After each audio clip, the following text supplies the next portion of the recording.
بتلعب بالفلوس لعب وبتاخد في الليلة الواحدة 120,000 جنيه وفي الساعة 35,000. ثروتها من الشنط بالملايين وعندها دولاب مليان بدل رأس بالألوفات وفيلا في أرقى الكومباوندات وبدل العربية اتنين. مش هتتخيلوا حجم ثروة الراقصة جوهرة. يا ترى حجم ثروتها كان في البنك؟ هل جمعت ثروتها دي من الرأس بس ولا هي عندها شغل تاني؟ ايه اللي ناوية تعمله بالثروة دي؟ كل التفاصيل دي أكتر هتعرفوها معايا في فيديو جديد من حكاوي.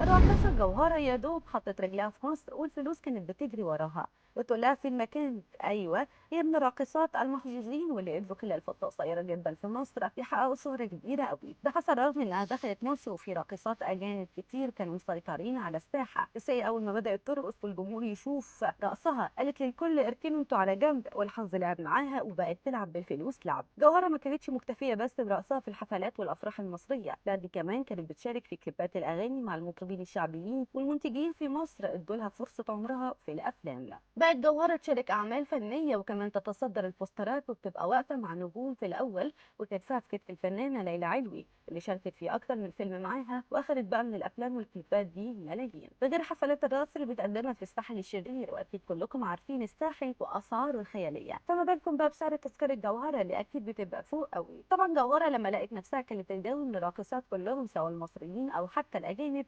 قالت لا لازم ارفع من اجري. فعلا رفعت اجرها لدرجه انها بتاخد في الساعه الواحده بس من 20 ل 35 الف جنيه، واوقات كتير ما بتكملش الساعه وبتاخد نفس الاجر. طبعا ده بيحصل في الافراح والحفلات العاديه، انما بقى في حفلات راس السنه فدي حسابات تانية وسعرها فوق قوي. تشوف الرقم تحسها انها بترقص من ايام نجوى فؤاد، وليها تاريخ كبير قوي في فن الرقص. اصلا يا جماعه بتاخد في الليله دي اقل حاجه 120 الف جنيه. لما جوهره بتظهر كضيفه في البرامج بتاخد كتير قوي، يعني ظهرت في برنامج مقالب مع رامز جلال ولهفت 20,000 دولار. وفوق كل ده بتروح تدي دروس رقص في مدارس خاصه لتعليم الرقص، ودي بقى مرتبها عالي قوي.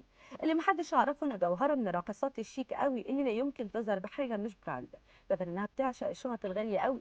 يعني زي ما تقولوا كده عندها ثروه لوحدها من الشنط دي، وسعر اقل شنطه عندها بيبقى ربع مليون جنيه. ده غير بقى بدل الرقصه اصلها بتظهر كل حفله ببدله مختلفه عن اللي قبلها، دي اوقات بتغير وبتلبس بدلتين في نفس الفرح او الحفله اللي بترقص فيها. ما هو كل لزوم النجوميه برضه. جوهره قاعده في فيلا شيك قوي في ارقى الاماكن في القاهره وعندها بدل العربيه الاثنين كلهم احدث موديل.